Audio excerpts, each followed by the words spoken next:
this and they say, well, okay, I'm gonna step into a scaffold in a box or something like that. I don't know if you've come by our booth and played with some of the cardboard headsets we've got. Come by, I've got a few to offload so I can lighten my bags for the trip home.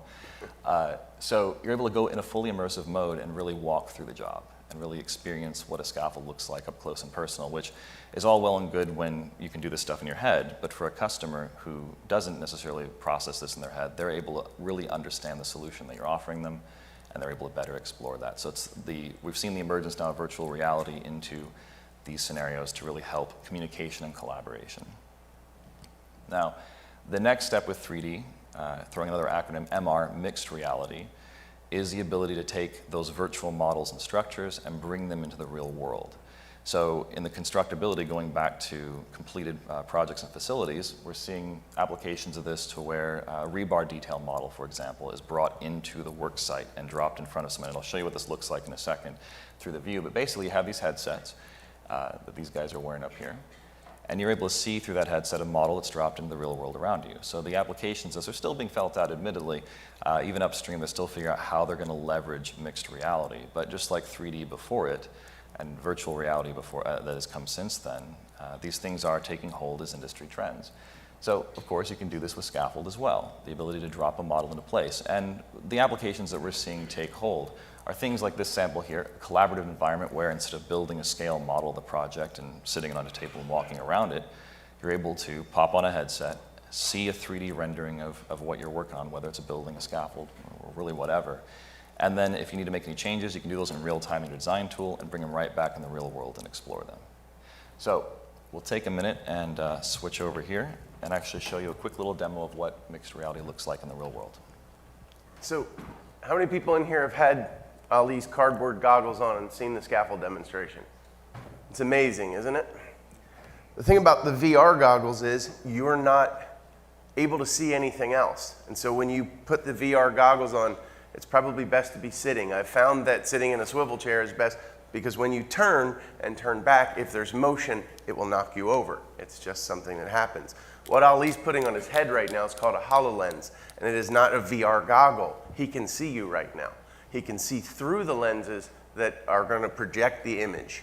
And so it's going to take a minute to boot up because what he's wearing on his head is essentially a Microsoft Surface built into that headset. He has a pair of lenses inside that he can see through, but that receive a projection. So it also has a camera in it, obviously, so he sees what you're doing. Okay, and so when the image is projected, not only do you see the image, but you can see past it if it's not opaque, and you can walk around, look, almost feel. We're getting there. It's a $2,500 item right now, so it's a little expensive.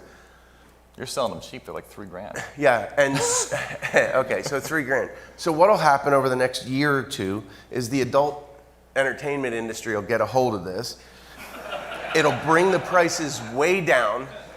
PlayStation will pick it up, and then we'll all be able to utilize this stuff for $450 in about a year and a half. Not even. End of year, actually. The next generation is coming out about $500.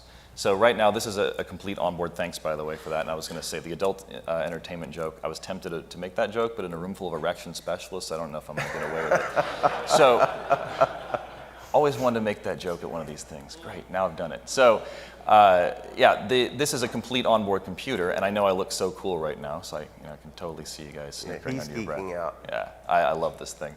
So you're able to see yourselves, and you're able to see what I'm seeing, which is a menu superimposed on you here. Getting back to the point about the whole $500 thing, by the end of the year, we're going to have this same hardware for about $500 because it'll be driven by the computer, streaming wirelessly. Because right now, this is just wirelessly communicating over the hotel network to the screen, which is going up there for you to see it. So we'll pull up, and I should explain before I do this, otherwise you'll think I've gone crazy. This is controlled by voice commands and hand gestures. So I'm going to pull up an app I've got running in the background here. Actually, you know what? I'm going to start it up from scratch. There we go. So that'll take a minute to load up there. You're seeing probably about a 5-ish second delay over the wireless here. And you should be able to see a menu of Scaffold models. There we go. I'm trying to watch you on the screen here to see what you're seeing. So what I can do is I can use a touch gesture to pick out the thing I'm looking at, and that'll load up the model. Takes a minute to render that. And so you should be seeing a facade that's just dropped right in front of me. So as I mentioned, there's voice commands as well. So I can say a thing like scale down. Scale down. There we go. Hasn't had its coffee yet either. Scale down. And then I can use move mode to pinch and move that object. And I'll try to go slow because I know watching it over the camera can sometimes be a little disorienting there. So how are you guys doing with that? Anybody getting nauseous yet? No, not yet? Cool. So you guys should be able to see a model that I've dropped into space right here, right? Yes. And so I can take a look at this, just like we'd 3D printed or built this model, and walk around it and inspect the scaffold. So virtual reality would allow us to walk through this scaffold first person, climb the stairs and everything. So if I go scale up, I think I might be getting microphone feedback, scale up. Actually, let's just go for broke. Actual scale. Yeah, it's having trouble picking up all the echo. It's scaled up twice. Actual scale. There we go. All right, where'd it go? There we go. So now we're standing under this thing. So you should be seeing that on the screen there any second. So I've jumped this up to actual size. Now the problem with this is that if I've had a couple of drinks and I try to walk on that stair, I'm going to go straight through it into the wall. So that's why virtual reality is important, is we can put some, in the safety of goggles, we can walk through this by pressing a button as opposed to trying to walk through the real world. But this allows us to really get a sense of scale. And then if we say scale down about 700 times, it'll come back down to a manageable size. Main menu. All right, so let's look at something smaller just for a sec, just to give you an idea of different types of stuff. So really anything you can model in certain software that I can't say the name of here and now, you can do in mixed reality. There we go. Sometimes you lose where the model is, so you should see that in front of you in the moment. So another example, pedestrian stair over a little canal. Rotate mode. So we can spin this thing around, move it wherever we want, and it's a lot of fun. Not to mention, though, that if you imagine that either you've got a bunch of people with headsets or you have, there's camera rigs you can use as well, so you can watch a screen and see the camera seeing this. That would allow you to also collaborate without having everybody wearing a bunch of dorky headsets. So there's a bunch of different ways to utilize it. And as for the applications, like I mentioned upstream, this is starting to get used. For you can imagine that last model where I had it on a building facade, imagine that that's also the fully detailed, the detailed rendering of the building itself. And you could peel away layers and see what the rebar looks like and the piping behind that and things like that. So it really gives the ability to look at a complete project from the building envelope down to the guts of the building all the way out to temporary works, and pick apart what you want to look at phase by phase and crew by crew and company by company. So that's a little bit about mixed reality that's coming out. So let me get this thing off here. For anybody who doesn't know, we've got a booth in the expo floor, so come by and play with this thing. We've got to get our $3,000 worth of entertainment out of this thing, so come by and have fun with it. And so what I would like to leave you with is just a general idea. Technology is your friend. A lot of people I talk to tend to be a little averse to it, understandably. But there's a lot of technological advancements we've already experienced that have made the industry better. So whether it is software to manage your customer contacts as opposed to using your little black book, or a visual scheduler as opposed to a whiteboard in your office, there's a lot of cool technologies that you can leverage to run a more efficient business, and not to mention having a few fun toys, which I think would be a good opportunity to hand off to you. Okay. How do you follow a 3D? Maestro? Yeah, thank you. So Ali was kind enough to leave this slide up here, and there's a rule about presenting for the SAIA. You can't have your logo in it. We built this presentation on 2 different coasts. I did the gadgets and all the cool stuff. Ali, well, all right, Ali did the cool stuff. That thing is just awesome. But if you notice on the left there, there's a picture of one of my scaffold trucks. And earlier in Ali's portion of the presentation, he mentioned Google AdWords and SEO and things like that. And so if you have someone that does this, and we do, we have a marketing team. We call it Eric. And Eric's job is to keep Superior at the top of the search engines. And so Ali, in putting his presentation together, went on Google and typed in scaffold truck. And what he got was Superior, little old Superior Scaffold in Philadelphia, a scaffold truck. And he said, well, I can't use that, it has a logo on it. So he went to the next image. It's another Superior truck, and another, and another, and another. And so if you can figure out the game, you can keep yourself present even in markets that don't do you any good at all. All right. Somebody told me I had to put Caddyshack in here, so I did. So people make fun of this guy because he still has a dumb phone, and he thinks it's awesome because, well, it doesn't crash and it won't crack. But if your boss thinks that this is a good thing, you guys are in trouble. We're all in trouble. All right, so the little things that make life easier. I thought we Come were. on, man. Yeah, you're supposed to take this slide out. I'm not doing that one. How many people in here know that B-Access makes a cup holder for modular staging? I got 2 hands, and they're related. That's awesome. All right, so mission accomplished. You guys now know of the existence of a tool for every scaffold guy should know about. So I teach SAI, competent person, classes, and more often than not, one of the students says, I forgot my glasses. And so I have a box of safety glasses with reading magnifiers in it, bifocals, different magnifications.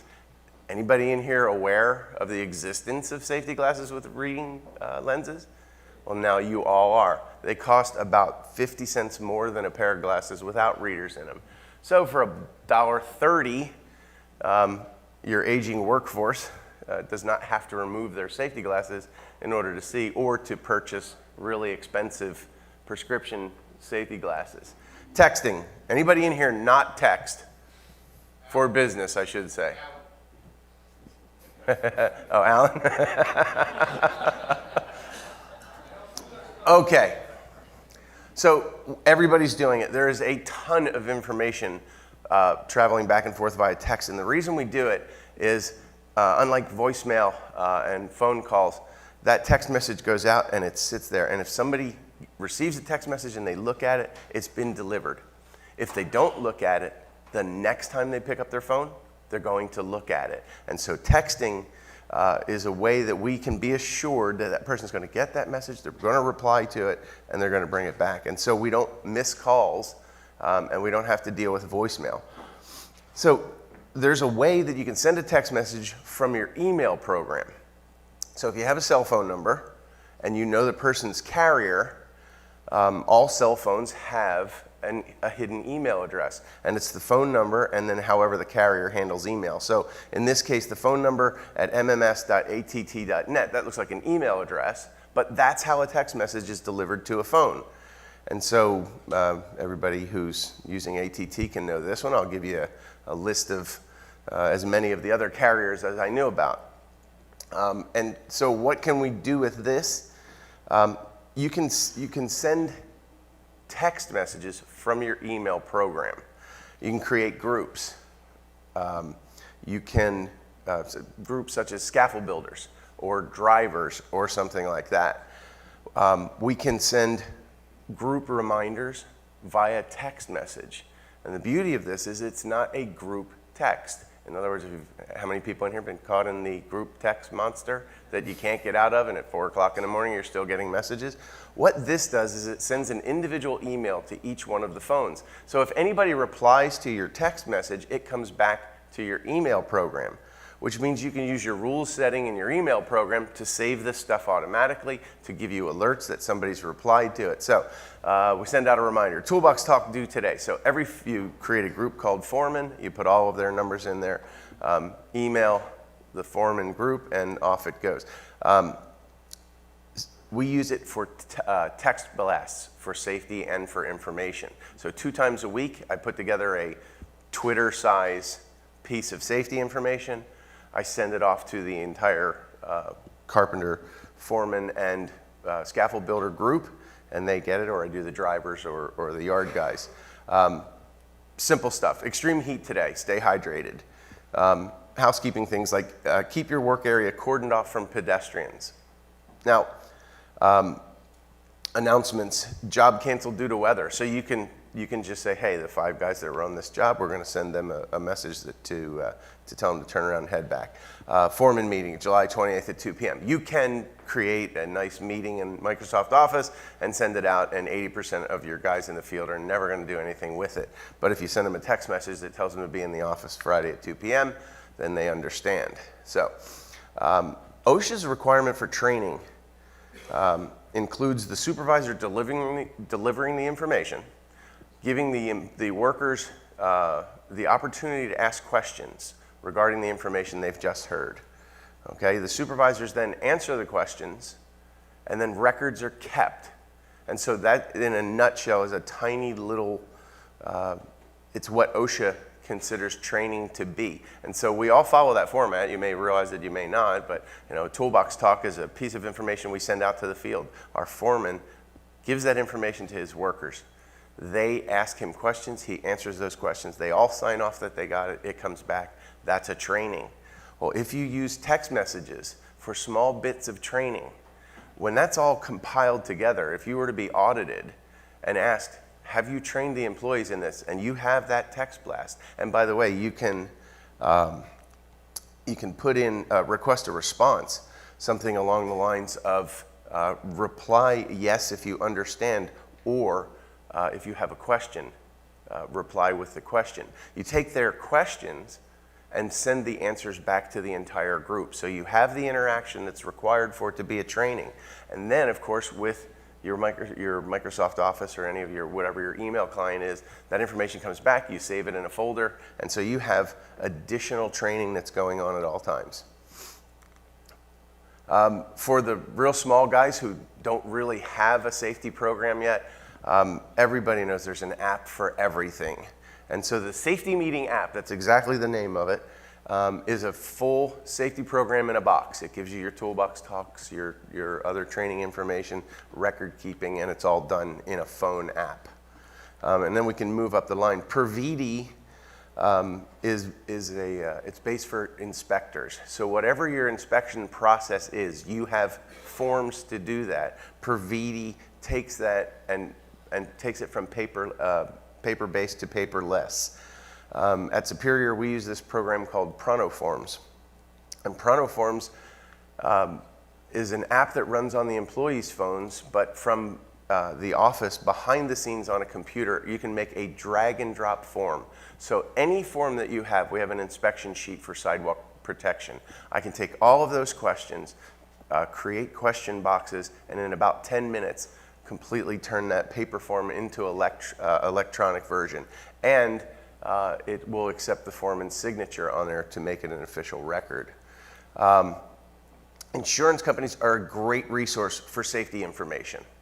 Okay, you can contact your insurance company's safety department, and I guarantee you they have a full library of information that's at your disposal. Allied has taken it one step further. They spun off a group of techies to put together what they call the Allied Safety Toolbox.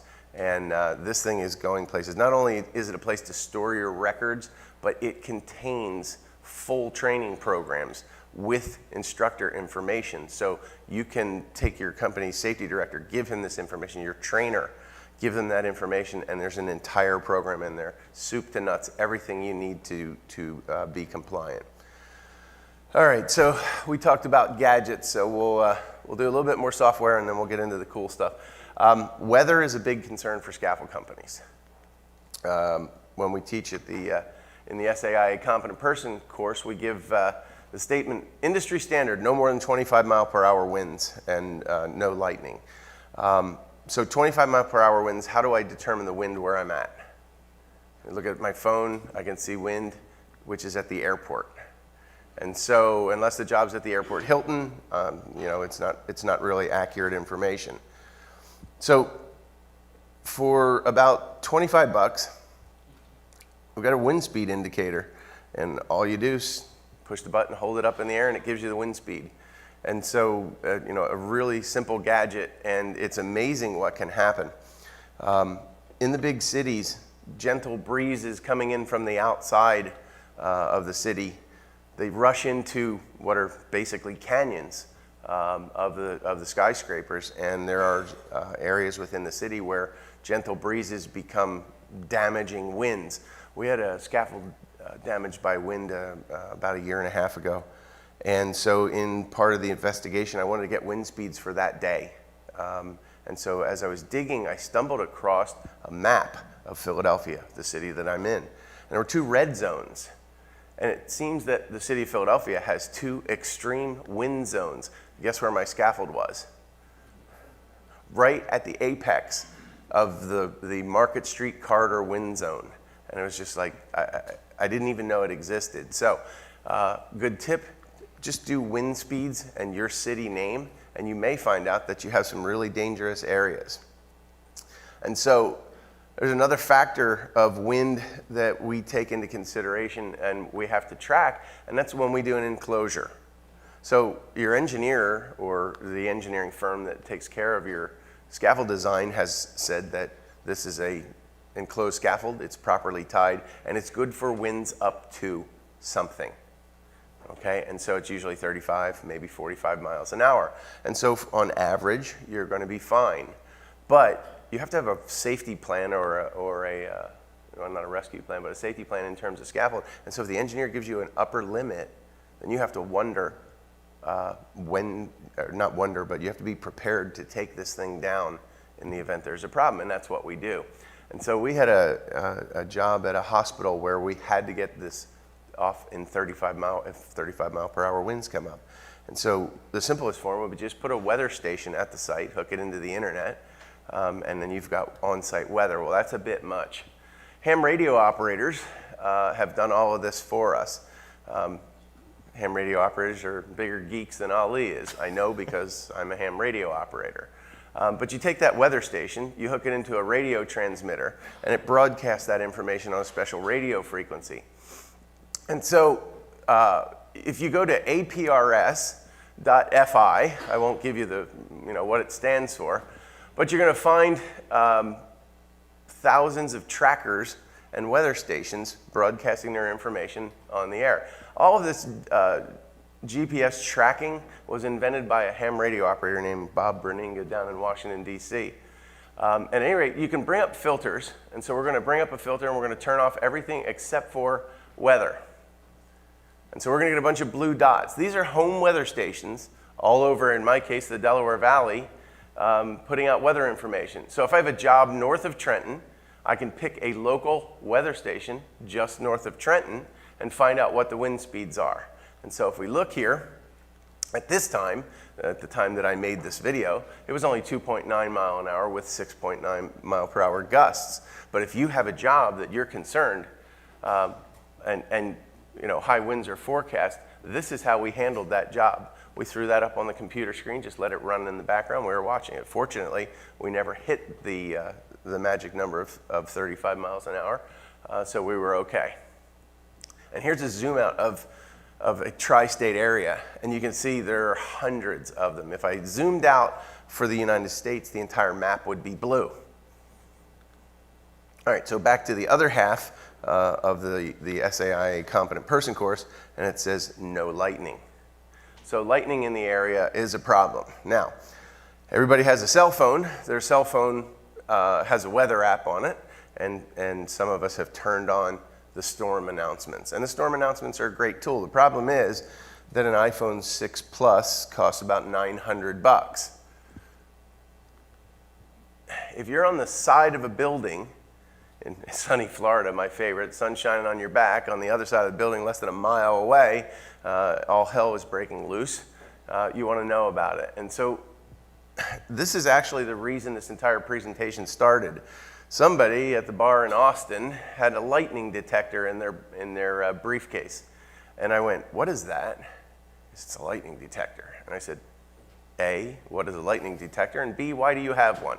Well, he was an umpire for local kids' baseball. And they issued this lightning detector so that if lightning shows up within 10 miles, he gets all the kids off the field. If it does it again within 6 minutes, he calls the game. And you would think that it's connected to some sort of system. but it isn't. It just measures the electrical potential in the air, and when there's a lightning strike, it tells you how far away it is. And so as kids, we were taught to count 1,000, 2,000 to see how far away it is. Every time a storm comes up, I play with this silly little thing, and it's reasonably accurate. So being a swing stage guy, if I'm on that side of that building and you can't see anything except what's right in front of you, which is the building, and what's behind you, if the storm's coming from the other way, I don't have to rely on my $900 phone. I can rely on my $23 lightning detector. And remember, when you're up on the building, it's a 10-minute ride to the ground on a 35-story building. Part of my job with Superior is to handle safety, not only in the field, but in the building. And so things like sound level are a concern.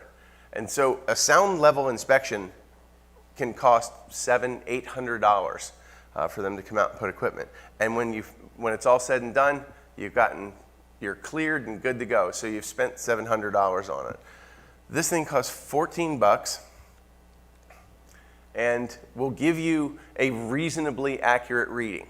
You can also do an app on your cell phone for a sound level indicator. And so we're looking for something around 85 decibels for a certain amount of time. Your phone's a good tool, except now you're gonna have to leave your phone in the noisy area for 8 hours and let it check to see what the levels are. So a sound level meter will at least give you an idea. So if 85 is my cutoff and this thing's sitting at 80, then I know, hey, you know what? It's reasonably certain that I've got an issue, and now let's call the professionals in and pay the money to get the survey done. Cameras. Anybody in here not have a camera on them right now? That's awesome. Okay. So cameras are come in a couple different forms. We've got our phones. Anybody use a separate camera for job site photos? Yeah, it's almost nil, Alan. It's going away. I still use it on an investigation. It's better to use a camera. You get better resolution, and then you can take the memory card out of the camera, put it in the safe with the rest of the information from the investigation, because, well, nothing's going to happen for 1 year, 364 days anyway. All right, and so we have these cameras, and we're taking thousands and thousands of pictures. And so what do we do with them? There's thousands of pictures that most companies are not seeing that their employees are taking. And so we have some salesmen with us that are reasonably technically inclined, and then some that are not technically inclined at all. And so we had to figure a way to get their photos. And so since they're company assigned phones and we control them, we installed Google Photos. And what Google Photos is, it's a simple app for you to upload your photos to, and then they will store them. If you upload them at a certain resolution, they'll do it for nothing. And contrary to what everybody says, oh, your photos become the property of Google and they do whatever they want with them, if you set your photos to private, then nobody has access to them except you and anybody you give the link to. And so the concerns are it's not Big Brother watching. And so Google Photos is the simplest way to store them. And what we've done is we created a company account and we pointed 3 or 4 of the salesmen's phones at the account. So every picture they take is automatically uploaded as soon as the phone sees a Wi-Fi signal. And so this information goes up to the web. Now you know why Eric has such great pictures to put in the blog, because we're capturing all of that information. Job costing, Ali mentioned, and one way to do that is to actually keep an eye on what's going on the job site. Now there are a couple of companies out there that do this. The one that I like the best is Ox Blue. Now it's a full security camera. It can work in real-time video. It can work in time-lapse video. And it's cellular-based and self-contained. They even have a solar-powered version, so you don't have to worry about power. But basically, this thing comes on a pole, and you can clamp it to a scaffold, and then somehow disable the ability to take those clamps loose, and you can watch the job site. They have a stand with protective padding that can go on a roof across the street from a job site, and so you get a constant monitoring of the job going on. And this is a job that I found on Ox Blue's site, and it happens to have a stair tower in it. And so it's a time lapse of the entire job site. And this is just something that the software has made. The owner of this camera has the ability to go in, not only look at all of the individual pictures that were taken, but videos that were taken of the job site as well. And you can see every once in a while there's rain on the lens and everything. So if you really were trying to figure out what went wrong, where did we lose money on this job site, you can see weather, you can see all of the information you need to determine what's going on with that. All right, another kind of camera. This one is my absolute favorite. It's this little golf ball that's sitting right up here. And so it has two lenses on it, one on each side. And so if I set it like this lens covers more than 180 degrees, as does this one. So it overlaps. There's a computer in the camera that stitches that image together. So it sees 360 degrees at all times. So if I just push the button here, wake it up. It's not going to fly. I wish it would fly around the room and take pictures, but there we go. And so it's now awake. All right, so we'll have some video to put up. So the Samsung Gear 360 records video 360 degrees at all times. When I was doing this presentation, putting it together, I discovered this camera. Immediately had to have it. It is $1.7 million. It's 150 bucks. And what can we do with it? Well, I put it on a selfie stick, and I took it out onto the job site that I had to do a safety inspection. And so what you're looking at is a video that I recorded off of my computer. I'm actually using my mouse to scroll. And so as I walk along, I'm looking for the things I'm normally looking for. The camera is seeing everything that I'm not seeing. And so you can pause the video when you get back to the shop. You can scroll. So I can check in front of me. I can check the decks overhead.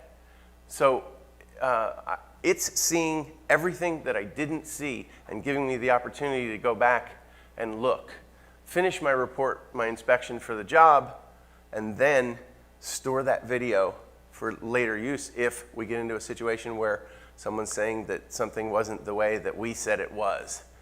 And if you notice, when I walked under there, we had gaps wider than 1 inch in the deck. And so I may not have seen that with my hard hat brim here, but I will see it when I get back to the office. And so for 150 bucks, you can get a 3-dimensional record of every job you walk. Dave was telling me yesterday that for an enclosure job, they do a log of every tie, and it's done by grid. So each upright is a letter, and each tie point is a number. And so you could walk the job with one of these cameras, and you don't aim it. You just walk. It sees everything. And so Dave could do a full tie inspection without physically having to sit and draw his grid. All right, so now we've got cameras. We've got all kinds of stuff. Google Photos will work, but what do we do with all this data? Videos are big. They're hard to store, and they used to be expensive, and you used to have to deal with them. You used to, what am I going to do with this memory card? Do I have the right adapter to get it into the computer? We don't have to do any of that anymore. We talked about Google Photos. YouTube. What you were just watching, my inspection video, is on YouTube. It's in the company account on YouTube, and I can access it at any time. Nobody else can access it unless I give them the link, which you can do. Customer says, how'd the safety inspection go? Well, you've got some issues. If you go to this link, you can look at the video. And YouTube knows when I upload it that is a Samsung Gear 360 camera video. And so it takes care of all of the things necessary to make it so that you can scroll in any direction and look around. You can also, on the bottom of that video, click the VR link. And if you're lucky enough to get one of Ali's cardboard goggles, you can throw your phone in it. And instead of having to scroll, you can turn and look and see what's going on and inspect the job from inside the virtual reality world. Google Drive, when you signed up for your Google Photos account, you also got a Google Drive account. It's just an online hard drive that allows you to store documents. So if you need a place to store this kind of stuff, it's there. I'm giving you the simple stuff. OneDrive is a Microsoft product, exact same thing as the Google Drive. It's just controlled by Microsoft. And then Office 365. How many people in here are using Office 365? Whole bunch of hands. All right. So 10 years ago, you didn't have Office 365. You had what was called an Exchange server. And you had a whole team of people running that Exchange server to make sure that things went well. And at some point in time, cloud-based storage became cheap and popular, and Microsoft invented Office 365. All right, so we have email, PowerPoint, all of the Office apps at our disposal as a result of having an Office 365 account. What we also have is SharePoint. And SharePoint, if you think about the name for a second, it's a point in cyberspace where you can share all your information with your entire workforce. And so if you already have Office 365, you already have SharePoint for free. Now, SharePoint is a seminar in itself. I could do 2 hours on SharePoint and only touch on what it can do. But I'll show you what we did with it. Ali and I needed to put together the technology and scaffolding presentation. And so I created, at just the click of a button and answering a few questions, what do you want to name it? Where do you want to keep it? And what do you want to put on the SharePoint site? And so I created the technology and scaffolding at the click of a button, and here it is. And so then I sent the link to Ali, and it gives us chat window so that we can send messages back and forth to each other. I can put as many people in the group as I want. It stores video, audio, it stores the presentation itself, and it gave us both the ability to click on the presentation, make changes to it, and hit the save button, and the other guy on the other coast could see instantly what it was. So if you have Office 365, look into SharePoint because it is an amazing tool. All right, another one, Ali showed the OneNote logo up there. What you're looking at is my actual notebook. OneNote is part of the Office app, but it's also a free app for phones. And of course, the portable desk, the iPad. And so you can create tabs, and then each tab can have subjects underneath of it. So every time I go to SAIA, I pop in a new tab and any notes that I've taken. SAIA, Suspended Competent Person Training, when I took it, I was taking notes. And so every tab that you've ever created and every subject that you've ever created since the beginning of time can be saved in the notebook. You can use it as a day planner and dump things, or you can keep it forever. And the cool part of that program is you can put programs inside of it. And so our PowerPoint presentation, if I made notes on it, I can drop the presentation into one of my notes. And so if I need to go back and make a reference to it, I can just click on it and it comes up. All right, so Photo In. Photo In is a construction photo app. It's designed to catalog your photos for you. Go to the job site, take a photograph within the Photo In app, put in a couple of keywords, 1234 Market Street, John Smith Plastering, and hit the button. Saves it, knows where it is. So somewhere down the line, you may have 300 pictures from the John Smith Plastering job. All you do is type in John Smith. They all come up, 1234 Market, your job number, anything like that. Not very expensive. Actually, I think Photo In might be very, very low cost. And then there's the opposite end of the spectrum as far as what storage can do. Smartvid.io. It is a storage facility for your images and videos. The difference is it has smart technology running the show. And it will view your videos. It will take in the content. It will listen to what the people are saying. So if somebody in there says stair tower becomes one of the keywords for searching. And so 3 years down the line, you put in stair tower, and it'll show you every stair tower job you've ever done. It also recognizes wet cement, insulation, drywall, rebar. It has keywords. You can teach it what things are. So if you're building stair towers, you can teach it what a stair tower looks like, and then you don't need to tell it anything. Send up the picture of a stair tower, it files it under stair tower. So this is where things are going. Tracking of equipment. Everybody's seen the commercials for Tile. Put it on your keys. You find your keys. It uses Crowd's GPS and Wi-Fi. And so you put a tile on something, you walk down the street, people's smartphones pick up that tile and tell you where your stuff is. And so it's a simple way. You can put these things inside the battery packs of your tools. And so essentially for a tile account, you pay for the tile and the tracking is free. You can very simply track your tools. And some of the big companies are getting involved. Milwaukee makes the tick, and you can bolt this or silicone it to your bigger equipment. And the same thing as the tile. When it comes in contact with a cell phone, it reports in. All right. All right, so here's a piece of gear that this guy is marketing on a Kickstarter. And it was amazing to me that, he didn't have a safety line. He has a lot of faith in his product, but just think of what could be done with a piece of equipment like this in climb assist and material movement when we get to the point, where this thing hits the market. All right, this video, I hesitate to show it to you because it's wonderful, but if your industrial safety directors find out that this exists, it's going to get very expensive. So this gentleman here has I want to make sure I get the name right. Nope, don't have it in here. So it's I want to say 3M, and I believe it's one of 3M's spin-off companies. But he's hooked off, and he's got his lanyard on, but unfortunately, what he's holding onto is a little slippery, and so now he's in a precarious position. He has 14 minutes to get himself out of that harness because of suspension trauma possibilities. But he is conscious. He could use leg straps, or because he's wearing this particular piece of gear and he's less than 65 feet off the ground, just pull this red ribbon and down he goes. Self-rescue. How many people have to write rescue plans for their scaffold crews and can't figure out how to get a guy down from 65 feet in the air because of strange things going on at the job? This is a solution to the problem. Now, at the time that they came out and did a demo of this for me, it was available in lengths up to 65 feet. They were talking about going longer, and it cost about $700. Unfortunately, the adult entertainment industry is not going to help us with this one, so we'll just have to wait for supply and demand to bring the price down. Nope, not going to do it. All right, securing your tools.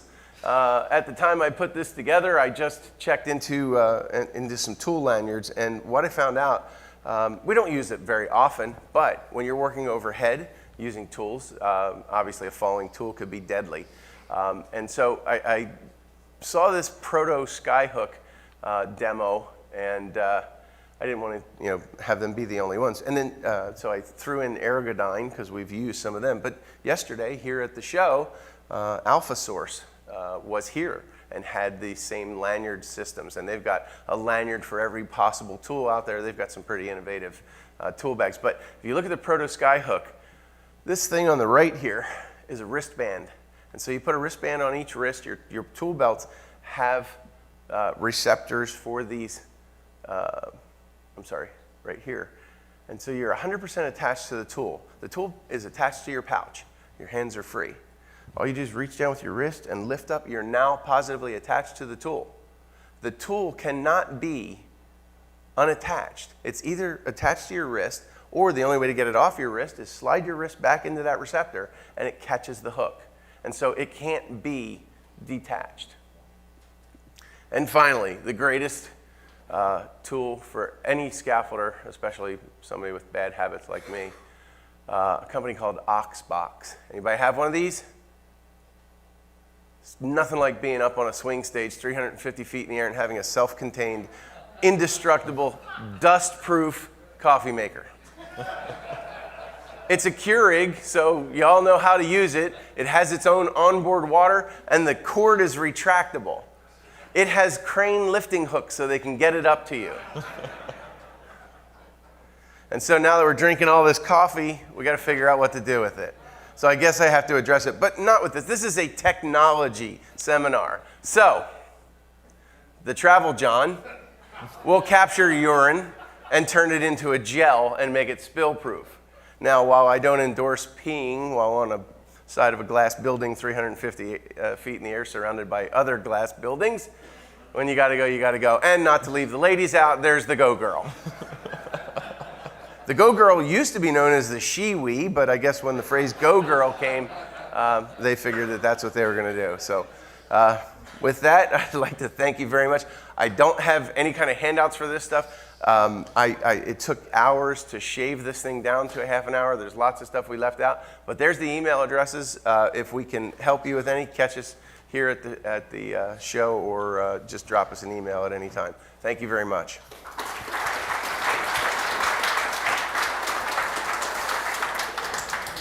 And the technology didn't kill us. No, not today. We are going We are going to take a short break. We'll be back here at 10.